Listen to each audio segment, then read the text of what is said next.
Sages is basically about the most ancient origin of Greek thought. And basically, Solon is one of the most important and is identified as the wisest among these seven sages. And he is an Athenian. And there's a really interesting story associated with him, which we'll go into his history as well. But what most people don't realize is that he is actually the origin of the story of Atlantis. So that's where he actually is most relevant. And usually I start off with this story that I talked about the first time we spoke, which is about the mural on the wall in the Vatican by Raphael. And it depicts the Academy at Athens, which involves a whole bunch of different philosophers in it from all different walks of life. And Raphael depicted it because he wanted to show, I guess, the human intellectual journey. And in this picture, you have Socrates and you have Plato and Aristotle. And the most important thing that we're going to focus on is Plato has under his arm, the book that he has under his arm, and it's the Timaeus. And that's a very important mystery clue that we should look into, because it's important because Plato's most foundational works in the dialogues would be like the Symposium or the Republic. The Timaeus is rather a lesser known and lesser studied document, but clearly it actually has a point of prominence within this mural that was drawn. And it kind of shows that there's like an undercurrent of understanding that runs through these clues. So you would think that it would be the Republic under his arm or the Symposium, given the fact that those are the most well-known aspects of his work. But there is a clue here that's telling us that you have to look more closely at this particular one. And this happens to be the story of Atlantis as well. Interesting. Do you think that Plato intended Atlantis to primarily be like a historical account, or is it like a philosophical allegory, or like both? So that's a really good question. Basically, in the story, he's using it in two ways, but you also have to realize that almost everything can be written and read in multiple ways and was intended to be done that way. So yes, the story is, I believe that the story, from my perspective anyways, as a Plato scholar for many years now, I would say that the story he recounts as being told to him and given through successive generations and shared from Solon all the way down to Plato himself, and that he is the person that is sharing this narrative and he's the originator of it. But he also uses Atlantis as, the way I like to say it is that Atlantis is actually the anti-Athens. So instead of what we would normally think of as like Atlantis is this sometimes even pre-sunken aquatic civilization powered by blue crystals and magic of a sort, and it's usually portrayed as like a moral superior that's usually being beset upon by multiple land-faring other civilizations who are seeking to destroy Atlantis. But Plato, being the original story itself, is actually the complete opposite. Atlantis is the anti-Athens. Atlantis is a powerful, industrialized, highly technologically advanced for the time period, seafaring imperialist power, and it's trying to impose its order upon Athens and Egypt and other nations at this time. So I would say that it's both. I think Plato is using it as a way to discuss a couple of things to do with Athens, because Athens is also connected. Ancient Athens is also connected to Atlantis because they fought a war against each other as well. So it's both. It's both a moral exemplar, and it's also an actual historical account from his perspective. Yeah, when did you think that Athens fought Atlantis? Like, that had to be way before the Mycenaeans even, and the Mycenaeans is like a civilization of Greece that fell. Like, who were these Greeks that fought the Atlanteans? Not only did the Egyptians, in the recounting of the tale to Solon from the Egyptian priests, they didn't just say that the Atlanteans fought that the ancient Athenians fought Atlantis, but they also defeated them. And this was before their whole nation was consumed by earthquakes and water and climate change and such. So actually, not only was Athens was able to overcome them, and it's a really interesting story that connects Egypt, the founding of Egypt, and also the founding of Athens together as one. Yeah, but when I think of Atlantis, I think of like crystals and like super sages and like future technology in the ancient world. How the hell could Athens beat Atlantis?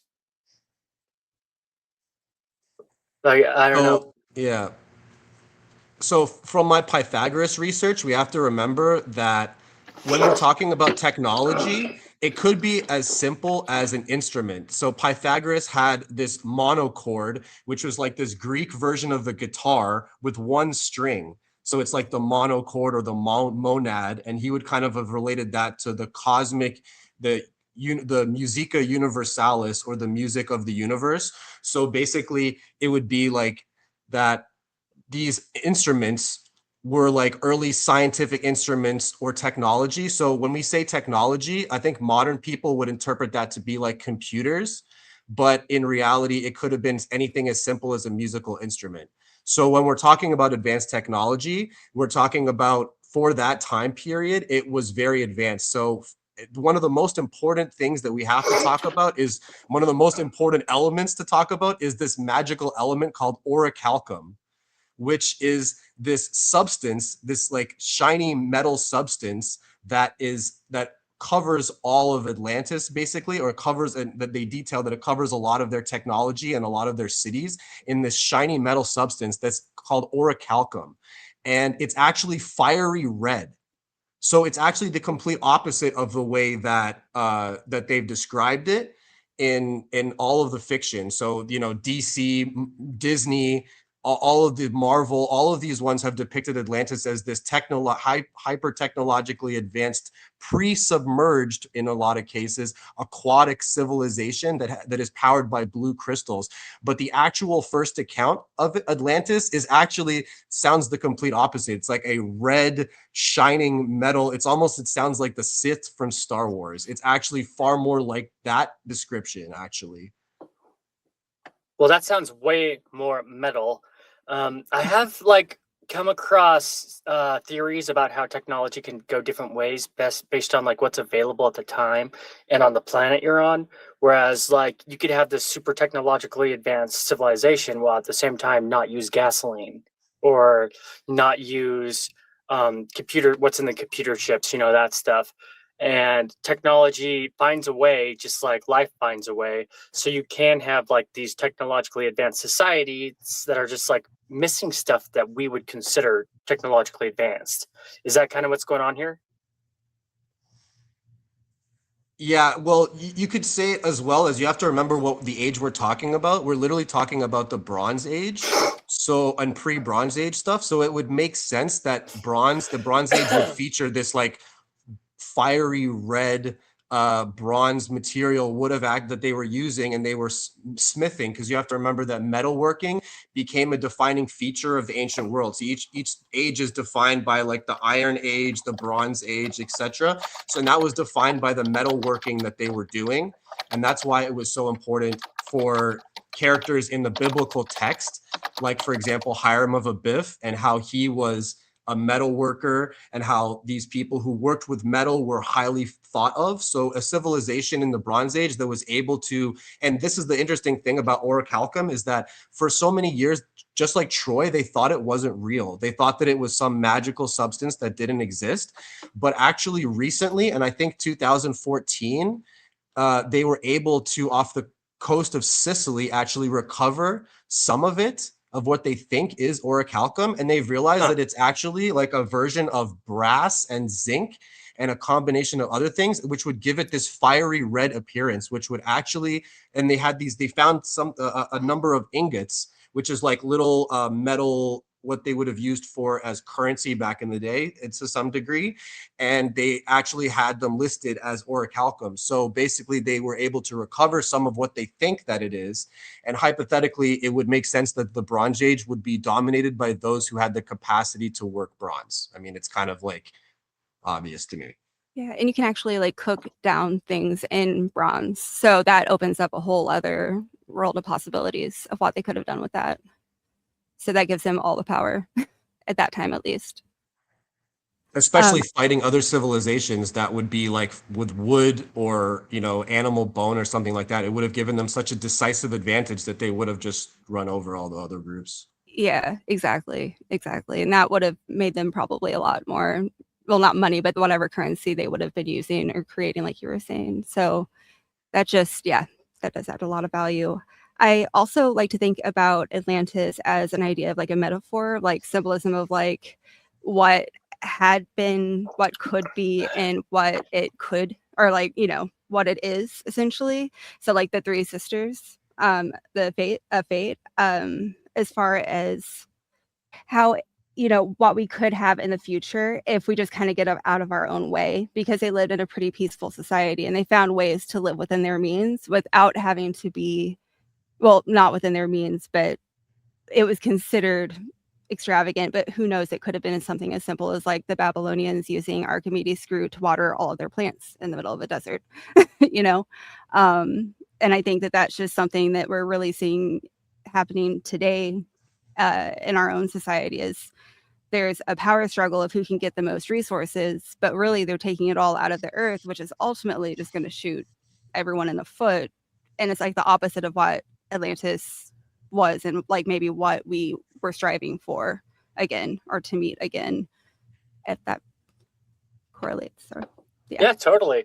And it's interesting how this is like, we're just talking about straight up mundane real world Atlantis. We're not talking about like the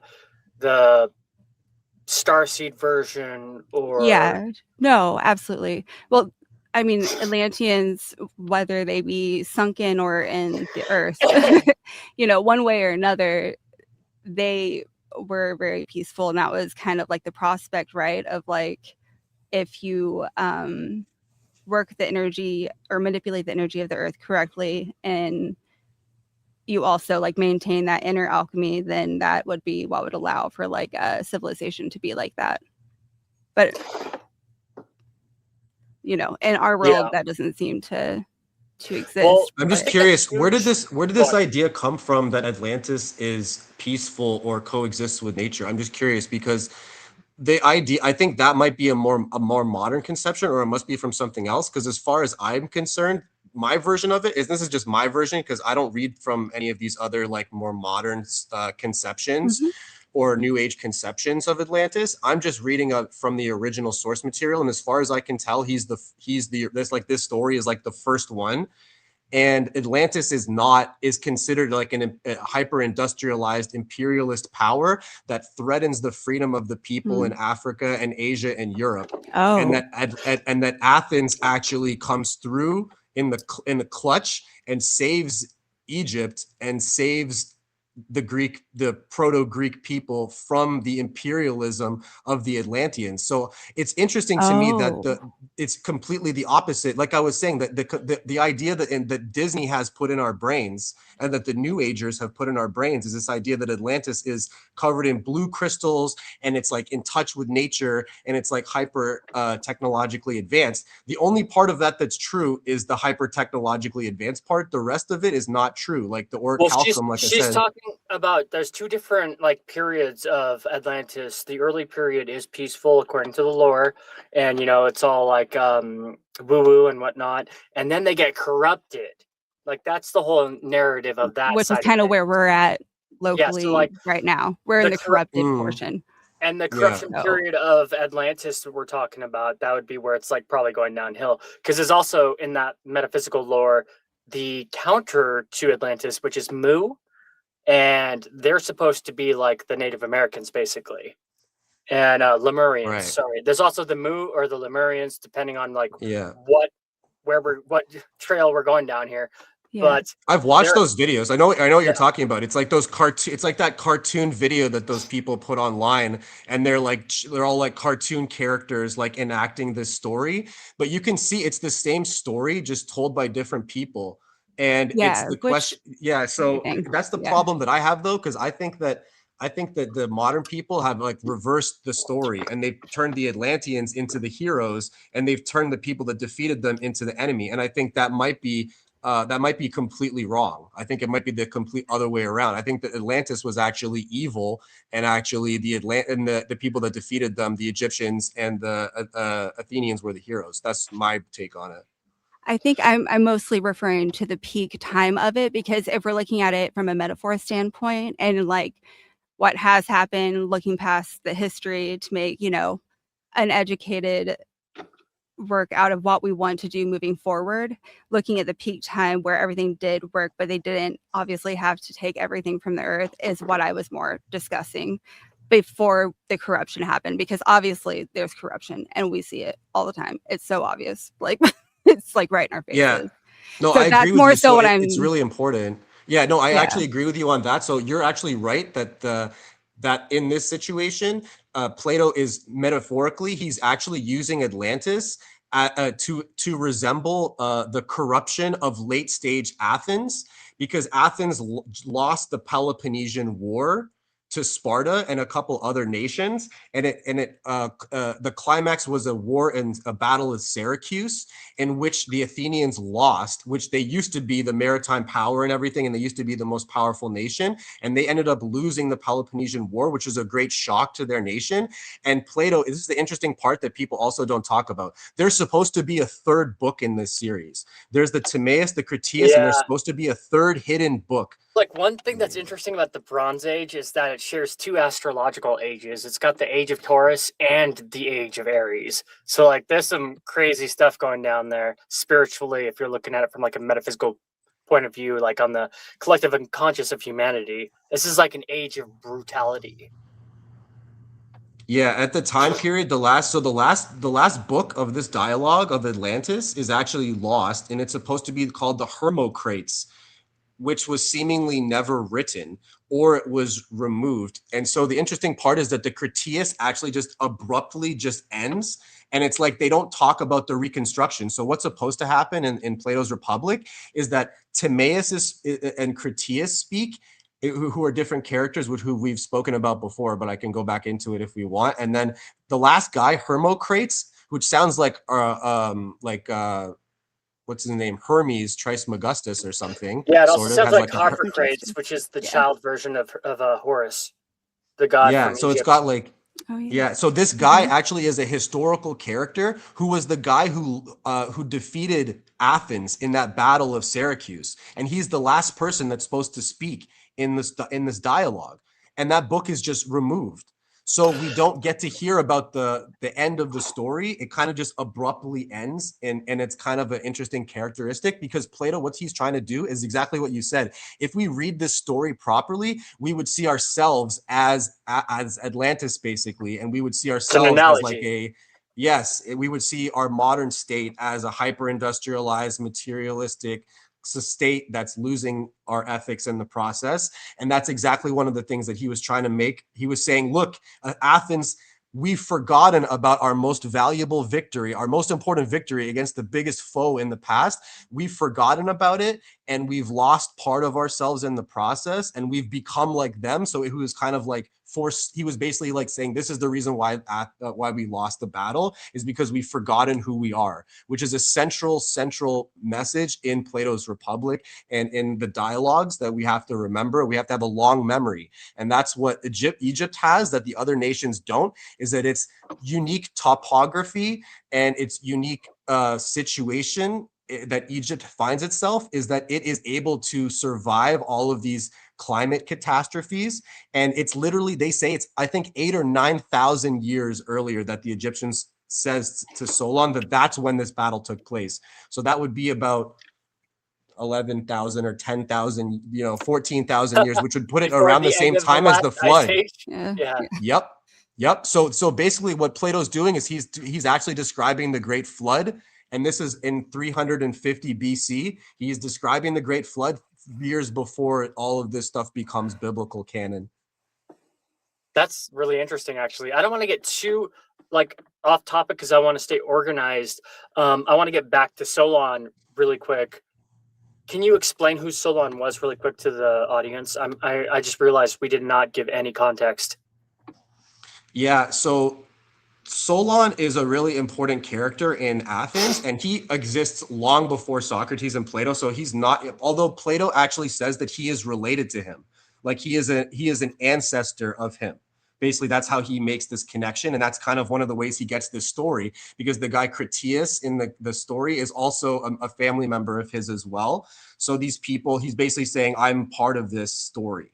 He's like trying to associate himself as part of it, which is usually something in the ancient world that they like to do.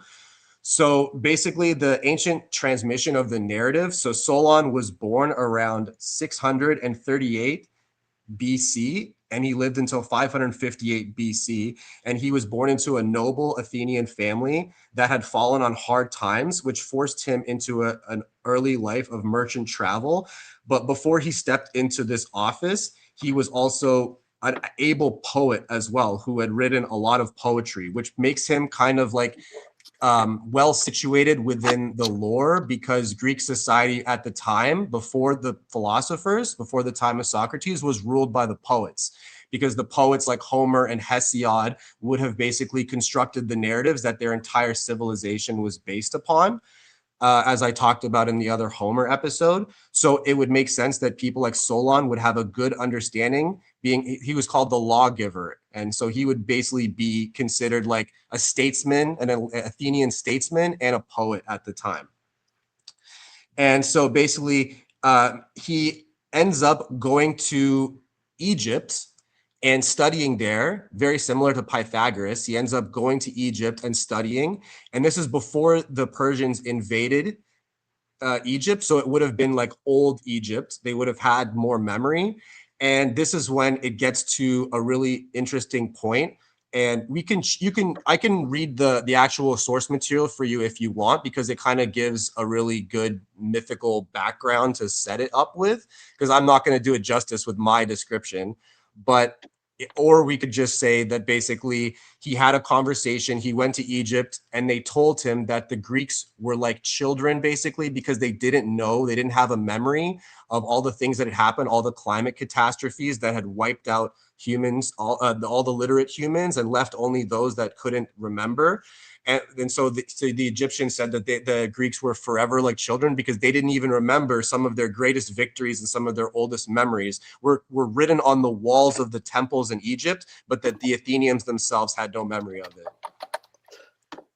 Yeah, I think that people who are long listeners of this show, like we've talked about this before, how there's just steady cataclysms that reset humanity. What's that one book called that was like classified by the CIA for 20 or 30 years or whatever, the Adam and Eve story or something, where it was a researcher who just like went all around the world looking at all the different cataclysm tales and like putting together evidence saying, yes, these are real.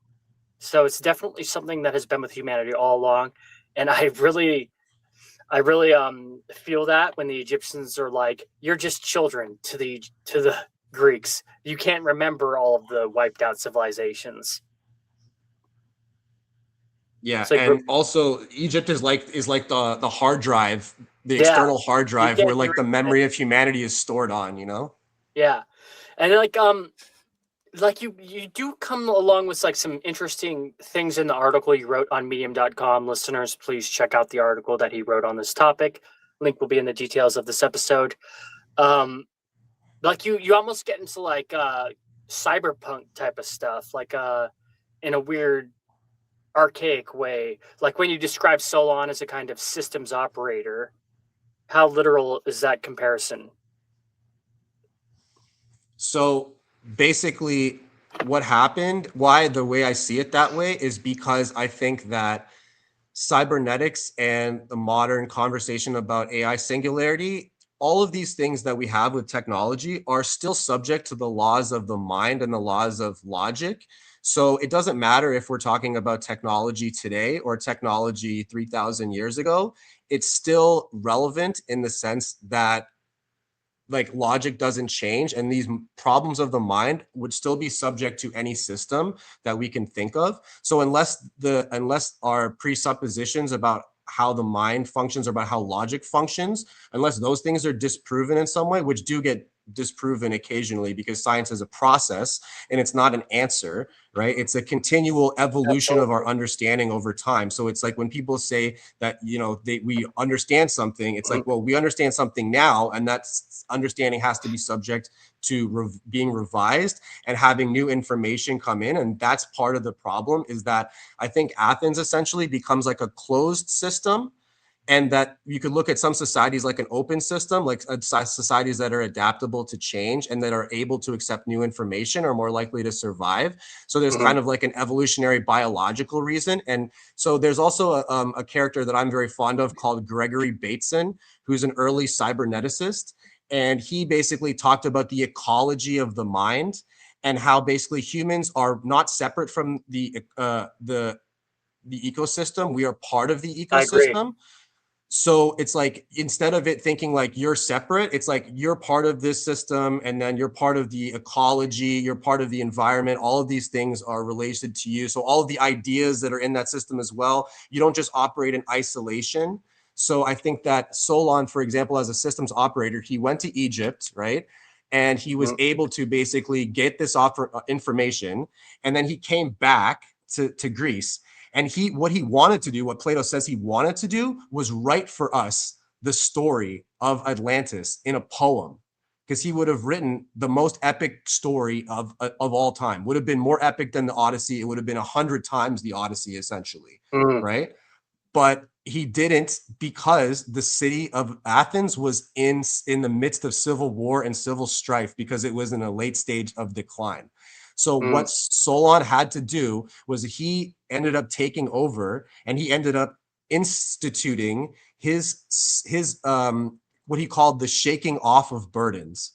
That's what the translation is. And it basically saved Athens. It saved the system that was in the late stage system from decay. So the idea is that he basically absorbed this information from Egypt. He gained a lot of knowledge from them. He came back and he assessed the situation properly because of the story of Atlantis, and because he was like seeing the decay, and he was seeing what stage Atlantis had been in, and he was seeing the stage that Athens was in at the time. And he basically used that information to perform like a hard systems reset on the laws of the country and the nation, because basically in the conversation in the Timaeus and the Critias, Socrates is asking, he's saying, I would love to see Plato's utopia take place. I would love to see Athens at its peak. What does the supreme perfect state of sublime utopia actually look like? And Critias comes out of left field and says, actually, I do have an example. And it's not Atlantis, it's ancient Athens. The ancient Athens that had virtue and ethics and defeated the Atlanteans because they had superior virtue, not because they were technologically more advanced, but because their ethics was superior, and they were superior mentally than because of the fact that they adhered to these ancient laws. And they also, it's interesting that if you think about what Athens really is, it's the city of Athena, okay? And the Egyptians in the city of Sais, I think it's Sais. Forgive me if I'm saying that wrong, but this is the place where Solon went to. Yeah, but Sais. Yeah. No matter what. Oh, I'm not a native Egyptian, so I'm probably not saying it wrong, but that's how it is. But basically, that is where that's where he went to meet the Egyptians. And they also said that Athena also founded their city as well, but they called her Neith or Neith. So it was the same. They claimed that the same female goddess founded both Athens and this Egyptian city, and that they were like that Egypt and Athens had this ancient connection that goes all the way back to when Athens answered the call, and basically, you know, when Rohan calls, Athens will answer, essentially.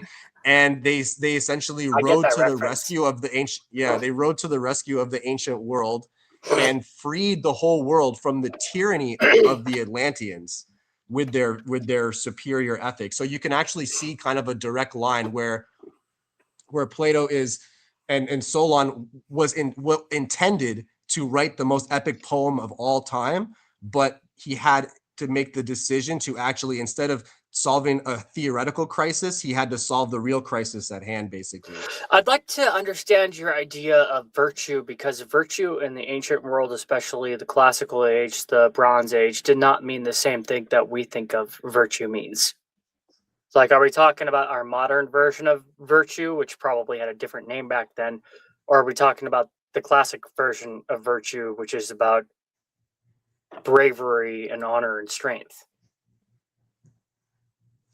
So that's a discussion about the dichotomy between the Dionysian and the Apollonian. And so that would be like the god Dionysus and the god Apollo. Okay. So Dionysus would basically be like the god of, from a Nietzschean perspective, the god of the Bronze Age. And the because if you collective think human about, unconscious, because we are all yes, there, the shoal of Dionysus. I pronounce it differently. yes, yeah, like the body. Think of them like the body of we are Greece. Dionysus. Yeah. Yeah. And then the mind is the philosopher, is like the mind. So Apollo is like the mind of Greece. And basically, you can see that the old world, that Plato's criticisms of, we've talked about this so many times, but Plato was like in war with the poets, trying to displace the poets and demote the poets and the heroes to a lesser position, so that the philosophers could provide a more ethical, more moral way of life for society, because he believed that the epic poems and the heroes of the past, although they were strong and epic characters, they didn't provide a fully nuanced moral perspective for human beings. And if you think about it, there's a lot of war, there's a lot of destruction, there's a lot of suffering that was unnecessary in the ancient world. That was just part of doing business, right? Because they had gods of war, they had gods of each of the god of war of this country like would I said, dictate the if we're looking at suffering. it from an astrological point of view, they shared the age of Taurus and the age of Aries. So that's going to be some pretty brutal stuff going on. Yeah. From Aries was like the god of wasn't that like the Roman god of war, I believe, or is that the Greek one? Yeah. Yeah. I think both. Mars both, would be the Roman equivalent, and they're actually not the same god, because Athena was also the god of war. She was the god of strategic, honorable warfare, whereas Ares would be considered the god of violence and brutality warfare, ruthless warfare. But when the Romans had their own pantheon, I don't want to say based on, because if you really research it, it's not based on, but there are overlaps, just how there's overlaps with gods from Greece and Egypt and all around everywhere. When he became Mars to the Romans, they kind of merged Athena and Ares in a way. So it was just a general energy that could be both positive and negative, and wasn't looked at in the same way as Ares was looked at to the Greeks. Whereas, the Ares would be like the people who just murder and massacre people, and Athena would be the people who beat people by putting men inside a Trojan horse and putting it inside a city. There's like the smart, and there's the brutal, the animal. Yeah, and I wanted to say also, you have to remember that also Atlantis is ruled by Poseidon. And the 10 kings of Atlantis, I think the first king was Atlas. So Atlas, Atlantis, like you can kind of see that basically in the Greek Genesis story, when the Greek gods, after they defeated the Titans, they're basically dividing up the earth in the different sections of the earth between the different gods, right? So Poseidon gets like the water and the land, and I think Athena gets like Zeus gets like the air, and then Hades gets the underworld, right? So basically they're the air, because he gets all of the things associated with fathership and rulership on top of that. So it's the gods were not thought of as like literal gods in the sky. I mean, there's always going to be the midwits and the low temperature IQ people who saw them that way, but they were more embodiments of nature, which is why when Christianity came around and they were like, oh, you should believe in my God, the Romans and like other people from like Greece and stuff, they were like, what are you talking about? You could see our gods all around us. Like that person giving food to the poor, you see a god. That person dreaming, you see a god. That person thirsty or swimming, or you see a god. You get what I'm saying? They were more part of the living universe than fictional characters in the clouds. Yeah, and they did also use a lot of those gods to figure out how they should embody them in situations that they were facing day to day, because they were stories that were passed down that held morals within them. And I think when something becomes tradition like that, like the power of human intention is so much more and like expansive than we could even think, you know, like we can, yeah. And that was a way to channel that deep energy within our psyches, below the unconscious. Like it's just a part of us. Yeah. Jungian, because if you think about what his perspective was, is that all the gods and the demons and the angels are inside of us, and then we embody them as archetypes, right? They are. So that would actually, that is actually a fully Greek perspective. Yeah, and it is. You're correct. Yeah, go on. That last episode yesterday, I was listening, and I don't know why it stuck out to me so much more this time, but when you were talking, or you guys were discussing the supernatural element for the hero, and I'm like, man, that's kind of like your ancestors if you think about it, because it's something that follows like through, but it's like I've been doing a lot more of the ancestral work because it's something that I feel is important to connect to who I came from and to help kind of like the elders, but also like kind of figure out what I need to do for my kids in this time period. But that supernatural element of like, and like having something outside of yourself, like that connection outside of yourself, whether it's there or not, is kind of like utilizing as a way to channel that energy into, you know, doing hypnosis and things like that. Yeah. And kind of figuring out how to right the wrongs that my family did before, I guess. Well, if that makes sense. You shouldn't be too hard on yourself, because literally every family throughout all human history has done horrible, fucked up shit. Oh, totally. And it doesn't matter who you are or where you're from. We all got just work how you to proceed. do. Yeah. Yeah. I do want to get a little bit more in depth into like your perspective, where it's like the more the metaphysical side of things. But I think we need to go into chapter. Yeah. No, I want to hear from you. Yeah. Please speak up. We do need to move into chapter 2 of this segment, where I wanted to ask you, Julian, what makes Solon such an important figure for like understanding like the Atlantis story, rather than just like a messenger, but like how all civilizations turn towards imbalance eventually. Like imbalance once they become sufficiently powerful and complex. So the reason is because he wasn't just a messenger, because his message didn't get completed, right? So what Ray was saying is really important, because think about Solon is basically like an ancient ancestor of Plato.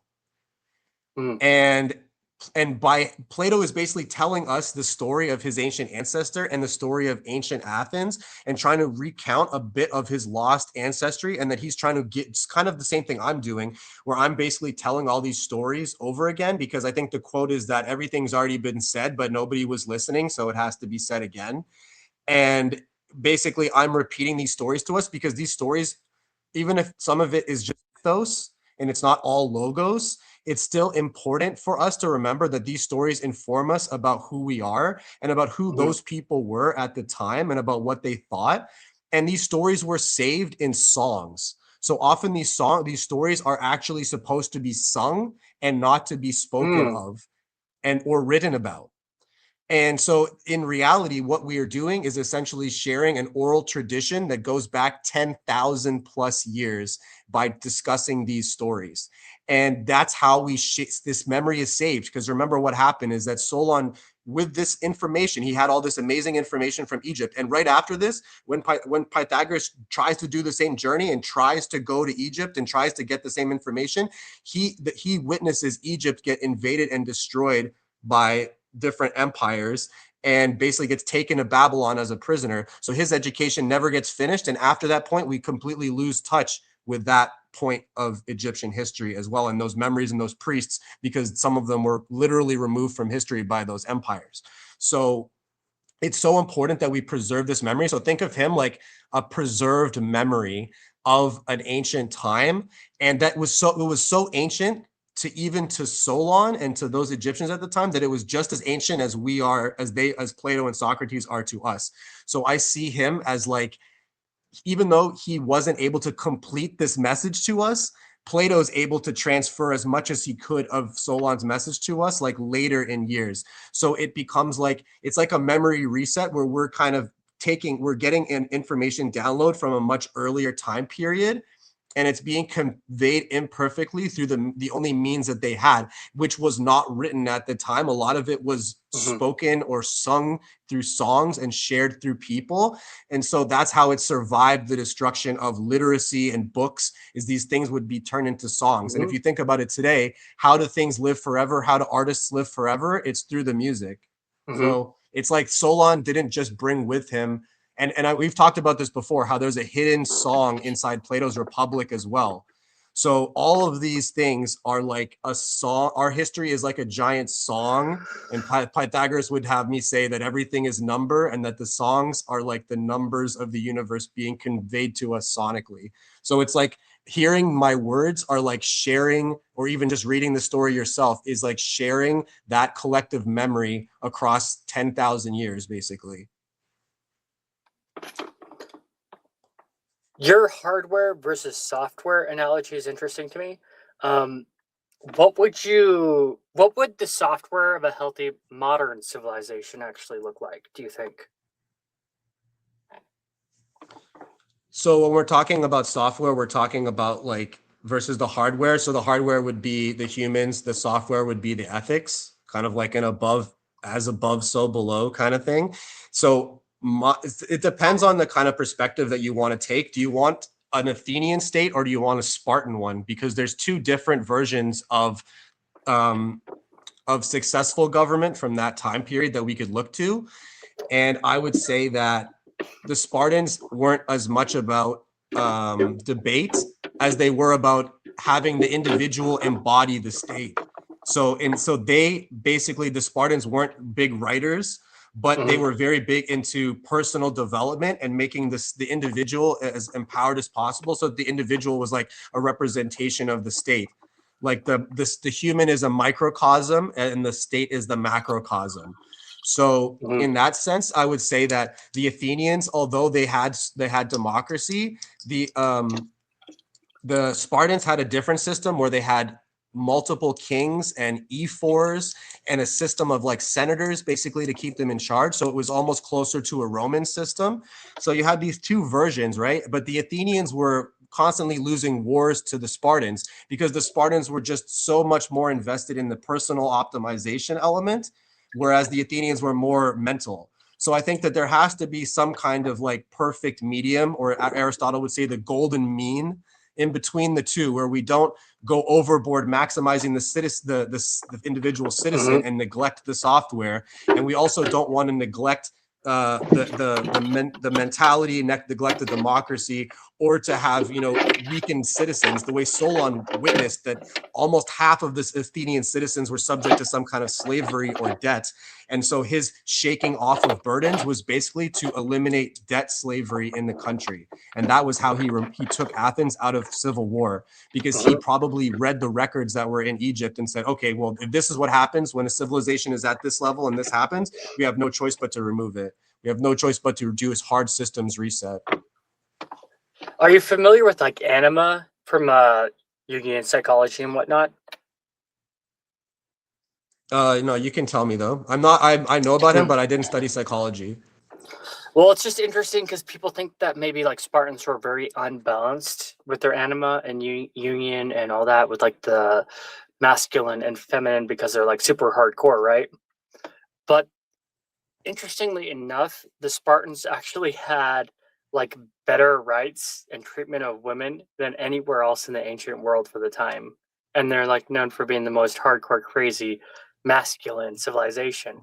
Whereas like you go over to Athens and women were like basically property. And it's just an interesting dichotomy to me. It's just like, because like when you look at things at face value, they're not what they seem at all times. And maybe like Sparta was actually onto something in their spiritual sense. Don't get me wrong though, because they also had slaves, so fuck them. But there's just, I mean, Athens, everybody has slaves. Don't get me wrong. It's just an interesting dichotomy that's like not necessarily like often looked at in a psychological and spiritual sense.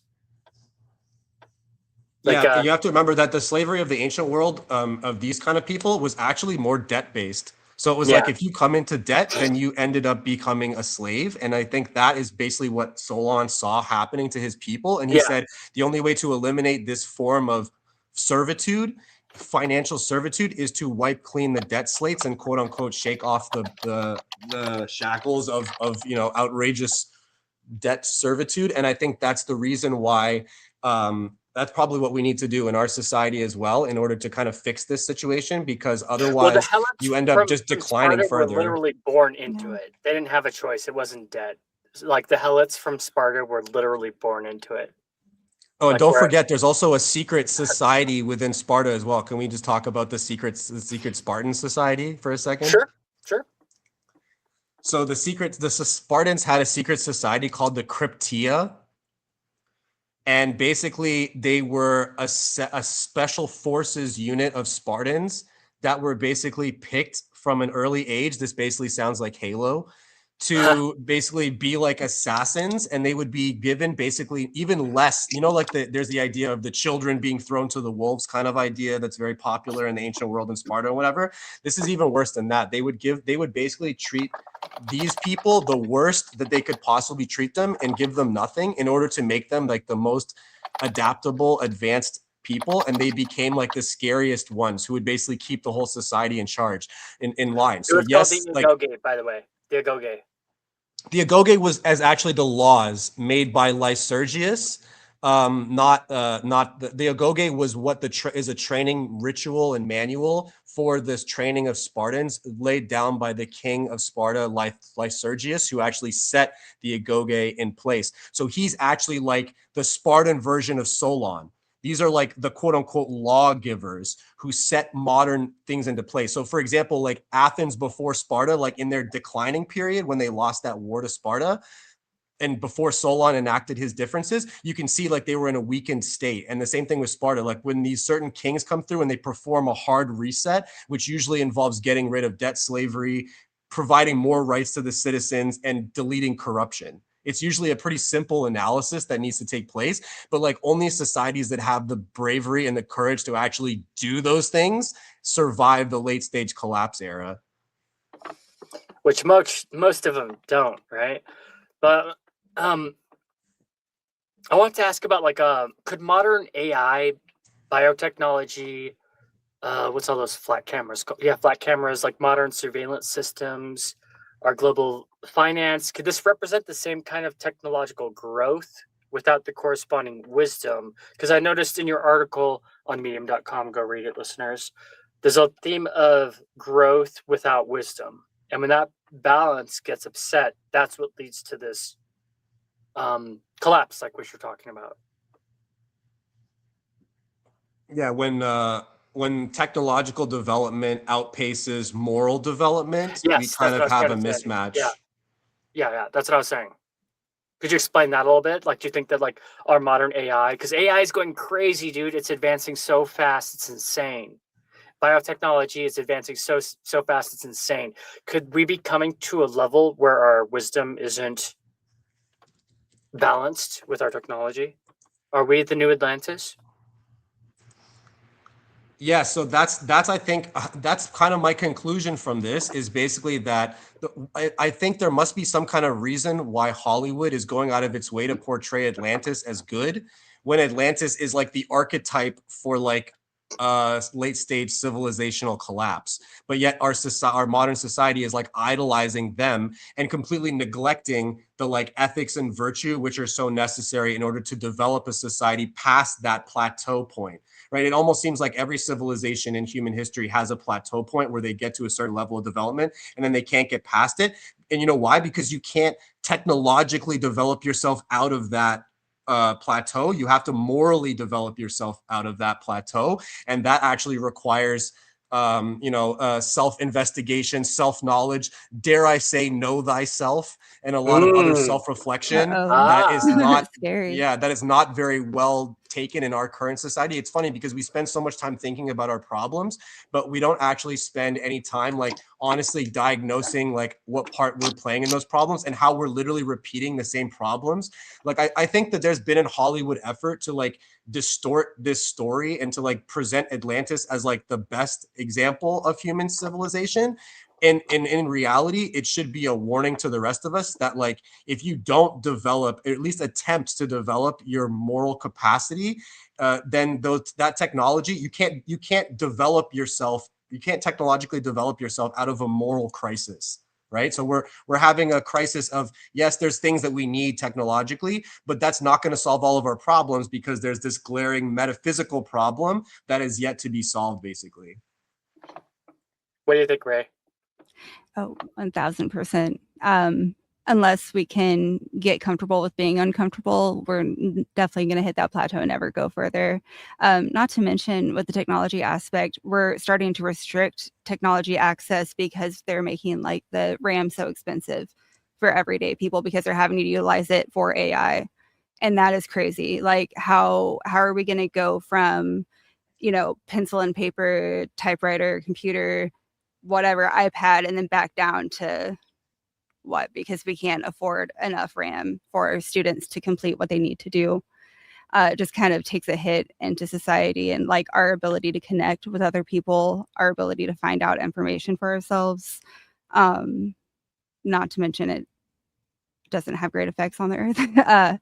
However, I think that it's really important to get comfortable with your shadow self because otherwise everything's going to look like a shadow to you.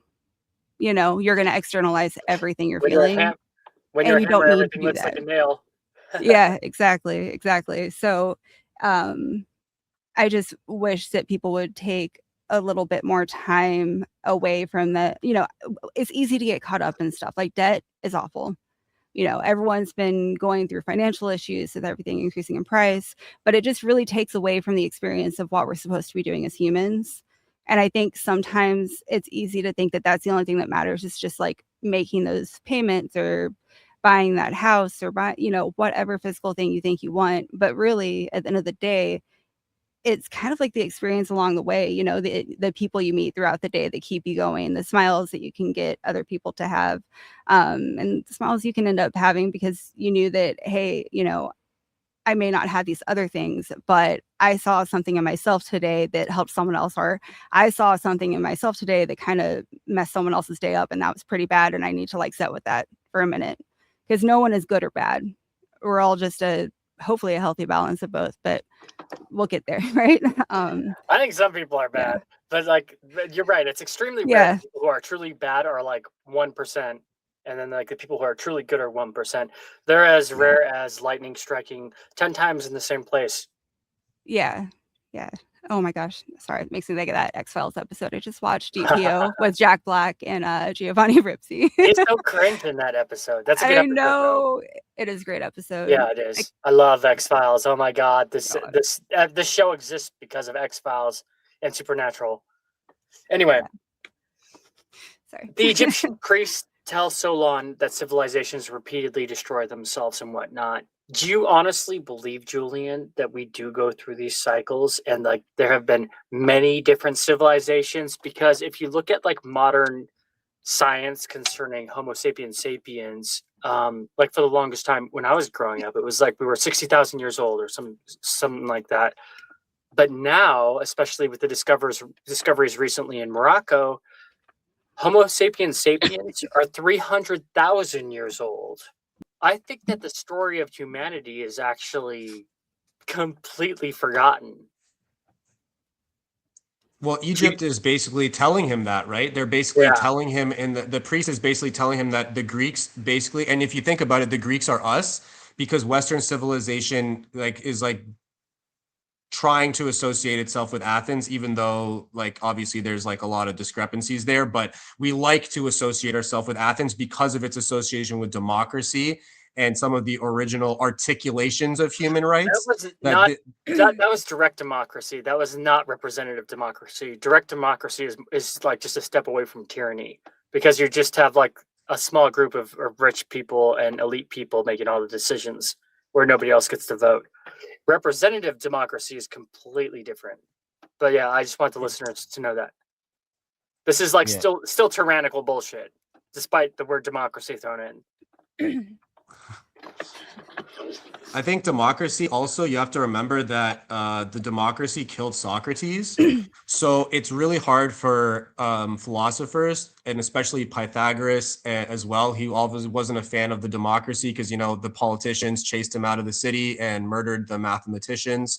So it wasn't exactly the democracy. And also remember that the democracy failed and Sparta destroyed them, and then Rome conquered them. So I think that as great as Athens was in its heyday, I think that Athens basically got stuck on that plateau we talked about, and that they weren't able to, the ancient society anyways, after Socrates wasn't really able to morally develop, and Socrates kind of challenged them to do the moral work, to do the development, to admit that you do not know everything is so important, and that he exposed that the elites did not know what they were talking about, and instead of doing the work, they decided to get rid of him, which kind of started the process by which it's pushed Plato over to Italy, and it had Aristotle, who was Plato's student, become the tutor to Alexander the Great in Macedon, and then Macedonia ends up becoming the power that takes over all of Greece and Egypt and creates the Alexandrian Empire. So if you think about it, like that led to like a domino effect, which ended up with, the inheritors of Plato's and Socrates' wisdom coming back with an armed force, with the most immortal king of all time conquering.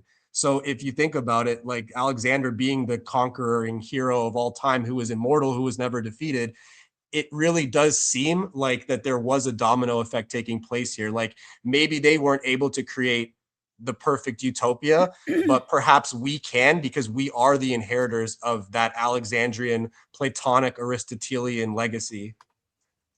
We just need to listen to our elders, Well, it depends. Some elders are fucking idiots, but some are wise. It depends. I think there's a context, You gotta listen to all of it and be able to discern. I think discernment is where a lot of people get messed up, as they're easily swept away with the idea of something instead of sitting with it and seeing how it feels when you digest it, and then come back to it. You know what I mean? Like really sit with the idea that someone presents to you, and then if it feels like garbage, it probably is garbage, most of the time. Sorry. Think of it like the master and the student dialogue. Okay. So usually in dialogues, and I always think about this as also in the Hermetic dialogues as well. The Hermetic dialogues are set up like a Platonic dialogue with a master and a student. So you'll have Hermes talking to Thoth, or you'll have Socrates talking to a student, or you'll have Plato talking to someone else in his other, well, not Plato, because he usually uses someone else to talk for him, but most people will have this kind of master-student dichotomy.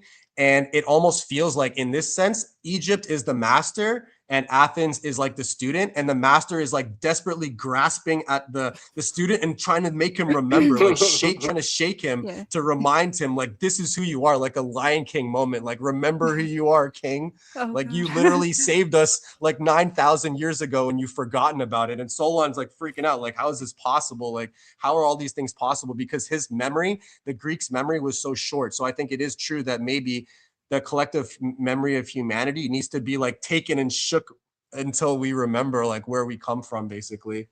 And the Egyptians were like doing that work, basically. There's a whole bunch of different like roads we can go down looking at that. Like, what if we're manipulated by archons? What if we're manipulated by fucking reptilians? Like, we could go like so many classical conspiracy theories of why we're distracted and manipulated. But we should stick probably pretty grounded with I wanted to talk more about like the cyberpunk metaphysics that you talked about in your article. What do you mean by cyberpunk metaphysics in the article?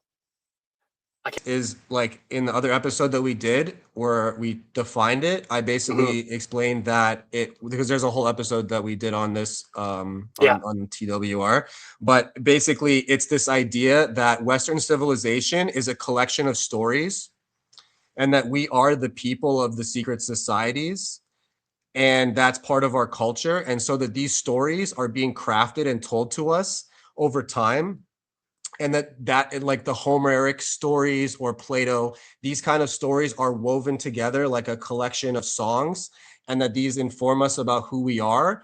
And I'm basically using the groundwork of Aldous Huxley, Alan Watts, and Gregory Bateson as like my 3 pillars. And I'm saying that these guys are like the Homeric poets or philosophers of our time period, of like the 1980s and 90s period where cyberpunk was born. And those people are playing the same role, or like the cyberpunk authors that we know today are playing the same role, like Philip K. Dick, Blade Runner, Matrix, those kind of things are doing the same job of creating and telling stories about who we are and what our modern experience is. And they're very similar to those poets and philosophers of the past who would have articulated a complex vision of what it was like to live like them at that time period. So I guess my argument is that cyberpunk metaphysics is a story about who we are, and that it's not just a fanciful science fiction story, but it's actually a fully articulated version of a modern Homeric epic in the digital era.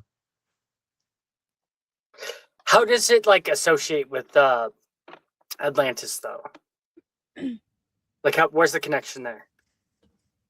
So Atlantis is an early flood epic, and so Atlantis is like, you can see a lot of things happening in the story that Plato's telling about Atlantis and the flood that destroyed it is very similar to the biblical canon that informed Western civilization. So Western civilization is Jerusalem and Athens, right? So Athens provides the logos and Jerusalem provides the mythos. And you could kind of see this as like Athenian mythos, essentially. Like there's like, this is the story of their origin story, their cosmogenesis. This is how the story originated for them.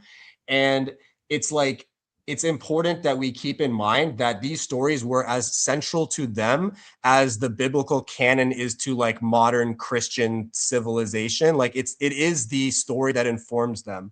So I would say that it's necessary to keep that in mind when we're discussing this. Yeah.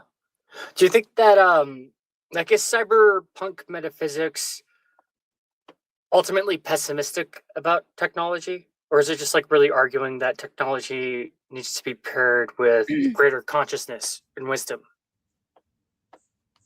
So one of my favorite phrases from cyberpunk is the high-tech low-life.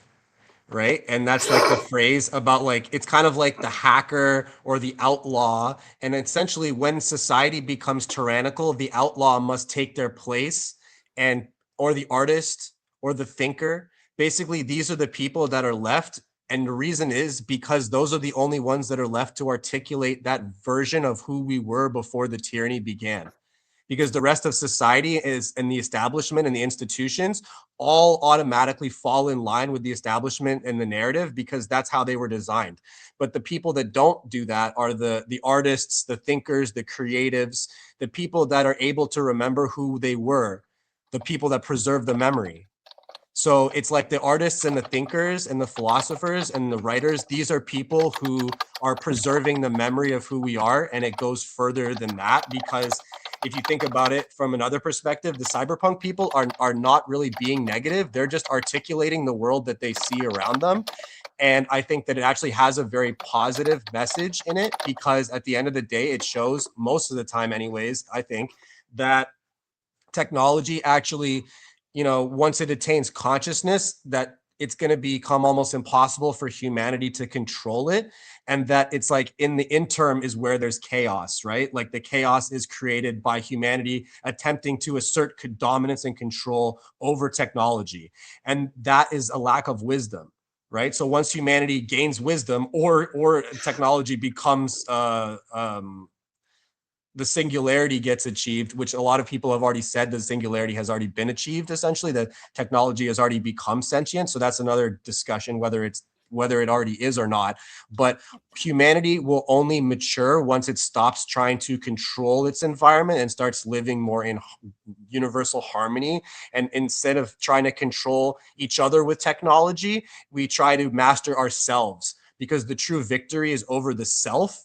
And you can't rule others until you rule yourself. And that's like a fundamental principle of leadership in general. Absolutely. 100%. Yep. even studying science from an alchemical standpoint, that was the whole point, is to be able to hold power like that and to understand those elements. You have to first be able to morally and, be okay with yourself and know how to use it instead of using it against people. So, Yeah. Speaking of which, I think that's important. It's important to remember also that, like, we are also participating in that right now. So having this conversation is actually participating in that narrative too. So we also have like a part to play in it too. Like, remember that these characters that share these stories with each other, they're playing a part. And I think even this podcast is playing a part because you're recording the memories in an oral tradition, and that would be like the way they did it before literacy. So there has to be a way for us to maintain these stories in our own minds and then share them with other people, and so that we can all debate them, because I'm sure there's a lot of things that we can gain from this, but the most important one is obviously like how to not suffer the same fate as they did in the past in order to not relive that same calamity and everything. And it's very interesting to me that the elites of today are obsessed with climate change, which kind of makes me feel like they read these books, and it kind of makes sense. Because from this perspective, I kind of have sympathy for them, because I'm like, you know what, maybe they don't want to tell people go read this book, but if they did, they would see that actually, yeah, maybe not for the same reasons they say, but climate change and the destruction of land and fires and stuff like that, especially for me in Canada right now, is 100% real. So, with 150 to 200 fires burning every day here, and the air smells like campfire for the last, I don't know, a couple of months at a time, it really does bring this idea to you about like, catastrophic climate failure. It's not something that we should completely just push to the side, because it literally ended multiple human civilizations in the past. So it depends on how we deal with it, right? Like, do we deal with it with tyranny, or do we deal with it with like reasonable, structured arguments and logic? And I think that there's a way to deal with it, that the elites are obviously not having a good discussion with people. And I think maybe if we had a discussion about this using Plato as like a roadmap, maybe we could come to better terms with people and find like a middle ground, because it's like, okay, these things are going to happen because they've already happened before, and the chances are they're going to happen again. It's going to happen no matter what, whether we do anything or not. Like climate change and the world and the climate changing is natural to the world itself. So like we might be able to increase the speed of which it happens. We might not be having an effect. It doesn't matter. It still fucking happens. Yeah, it's going to happen. It's an inevitability. Yeah, and the thing that I think is the issue is like people try to make it too political when it's not. It's not a political thing. It has nothing to do with the political it's aspect. all of us. Yeah. And I think that it's corrupted by those nasty powers that we might talk about in the shadows to make it like that, where it's a thing where it's like you're on this side or you're on that side. Here's the line, and that's where it becomes dangerous. And I think that that's been used against us throughout all of our history. Like either in a spiritual, like metaphysical way or mundane way. Go on. Yeah. It's like one of the earliest fears of humanity is nature. And it's one of the most primal, fundamental fears, right? Like, what's more dangerous than what's beyond the fire? All of us sitting around this conversation right now, it's like we're sitting around a little fire, and that fire is illuminating our conversation. But beyond that, out into the darkness where we can't see exactly what's going on out there, I think that's where nature is. I think the phrase we used to use in the old world would be "there be dragons," and they would always say, at the sides of the map where they didn't know, like when you're playing a video game and there's like the fog of war, like you can't see where you are past where your character is. Like it's like that's how they would that's how we would still describe the unknown. And nature is like the ultimate fear of the unknown made manifest. Now, when I talk about nature, I'm not talking about plants and dirt and trees. I am talking about them, but I'm also talking about literally everything. The natural world itself, the overall like resonance of everything. Yeah. Everything. I want to ask you a couple more questions, dude. Ray, did you want to say something? Oh no, I'm good. What would Plato say, like, if he could see our civilization today? Would he think that, like, we resemble primordial like Athens or Atlantis? Ooh. Like, how would he judge us, do you think? Yeah, that's what I'm trying to ask. I think I have to be really humble with this situation, because this is like a huge guess. Like, I'm just guessing at this point, obviously, because I can't speak for these people. Well, yeah, you have to be. Yeah, but I would say that he, in the end of his life, he became very much more a Pythagorean thinker. So, and Pythagoras was very obsessed with math and with his theory of numbers, and that everything was numbers. And so after Socrates died, Plato became kind of more so after the loss of his mentor, he became more influenced by Pythagoras, and it kind of changed his worldview a lot. And I think that the interesting question you should be asking me is, what would Pythagoras think of the modern world today, because of what kind of influence that Plato that he had on Pythagoras had on the ancient world? And I would say that Pythagoras would look at everything that's going on and he would say, "I told you so." Right? Do you think that? I mean, algorithms, numbers, math, like, it rules the world. Like, you know what's more powerful than a warrior? Math. You know what's more powerful than any other force on earth you can think of? Math. Nature.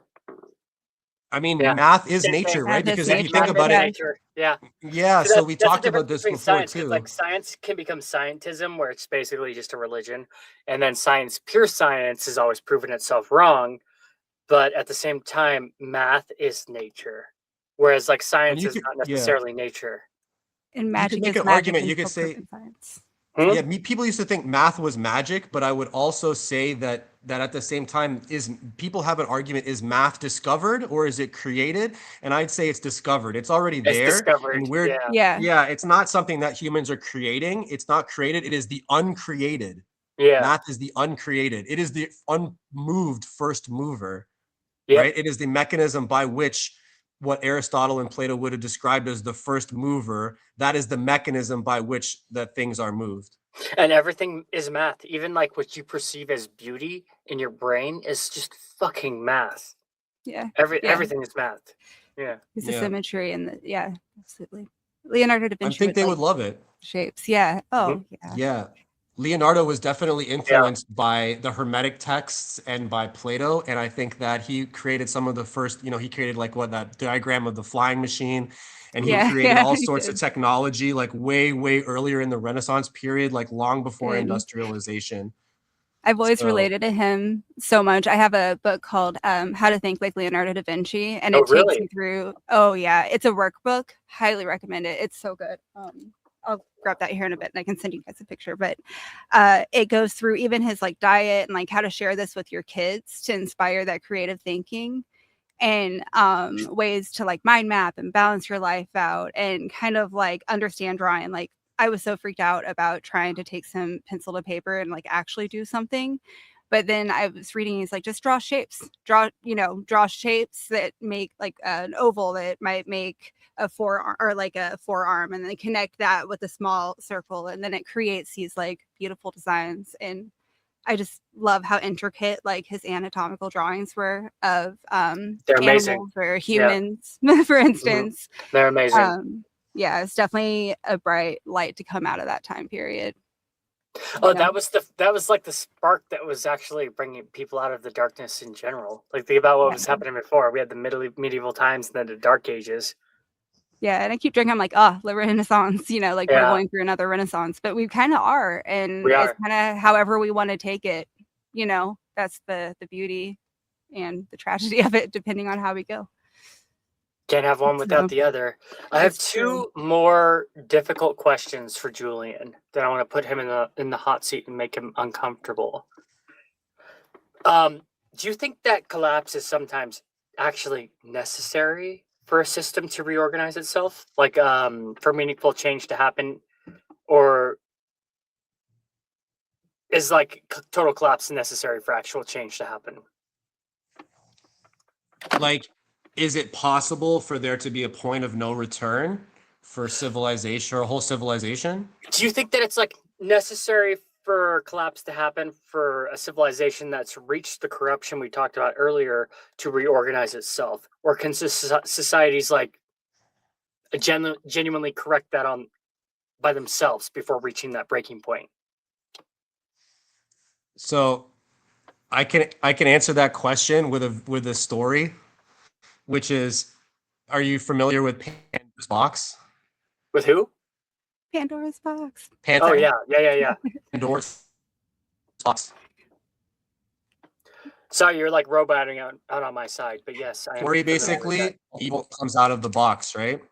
Uh-huh. And basically, the last evil to come out of Pandora's box in the Greek myth is hope.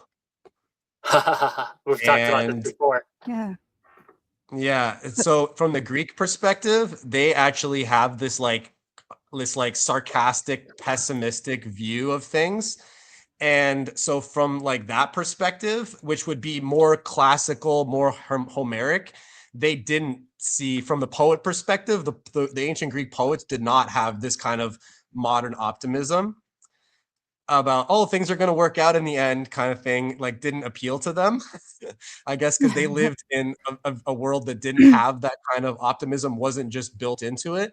But the Christian world has a very different perspective. Post the year zero, hope became a virtue where it was not a virtue in the ancient world. So it depends on whether or not you want to take a modernist or an ancient perspective on the future prospects of a plateauing civilization.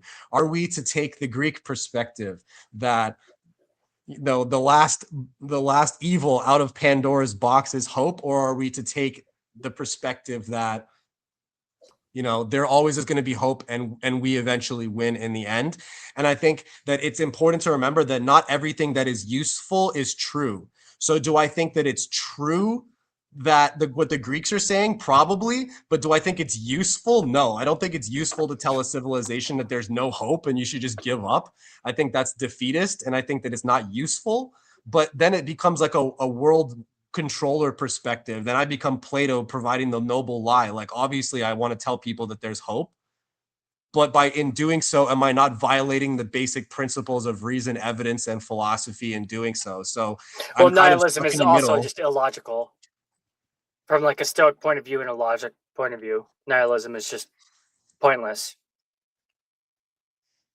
Yeah, I'm not a nihilist for sure. I'm just saying I'm kind of stuck in the middle because I like to have an articulated position on modernity that's informed heavily by the ancient world. So I'm not an ancient person, but I like to say that we're ancient people having a modern experience. So I like to have my views informed. We're 300,000 years old.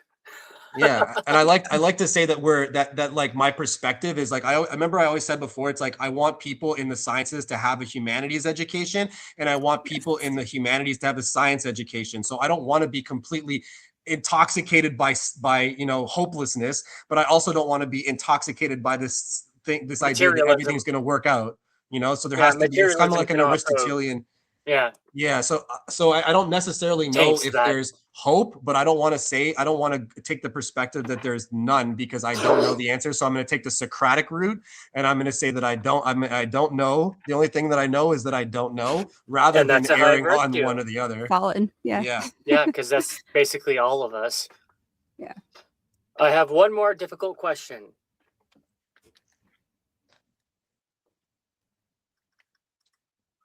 Do you think that change is, I try to use it my own words and just glance at it, can individuals actually like change the civilizational issues, or does it have to be like institutional? Like, does it require like big government, or can it come from like a grassroots source? Can we make these changes before we lead to collapse, or is the herd required to have a shepherd? Like, okay, so is it possible to reverse course? I mean, I think that okay, so the question is usually discussed like, is politics downstream from culture? Yeah. Is politics downstream from culture, or is culture downstream from politics? And I would say that both are downstream from religion, because essentially Soren Kierkegaard, the philosopher, would have said that all politics is essentially religious at its core, because all politics is informed by our morality. So of course I'm going to drag the conversation into my arena and start arguing about morality and metaphysics, because at the end of the day, we can argue with each other about politics and culture all day, but both of those are downstream from religion and morality itself. Do you think So, that normal people can make a difference? Or do you think that it has to come from like an overarching power? No, it can come from, regular people can 100% make a difference. And the chances of another Solon being a, informed high level politician and making a difference is like something that used to happen in the ancient world. But today, average people have much more of an effect than politicians. And I think the reason is because of that like the SPQR, the Roman people. It's about we the people, essentially, right? Like a government is just a collection of people, and those people are also influenced by like the moral current, or as Hegel would have said it, like the world soul, and the direction of travel informs what all people are going to do. And therefore, like average people actually do have an effect, because you can actually affect the metaphysical current and the direction of travel without being part of politics. Like politics tries to exert so much control over people, and it ends up being self-defeating, whereas like the most average person in the world can like post something and it can affect the entire way that people see something. I think so. I would argue that it's actually the grassroots level that matters, and the majority of politics is just astroturf, and it's an attempt to do what average people can actually do on their own, because it's almost like as a private citizen, you actually have more power, because as a public official, you're essentially a servant. You're a servant of democracy. You're serving at the behest of the people. So technically, in a moral sense, it's not the politicians who inform morality, it's the people who decide on the direction of travel. And then the politicians have to follow behind those people. Even though they pretend that they are leaders, the politicians today are not leaders.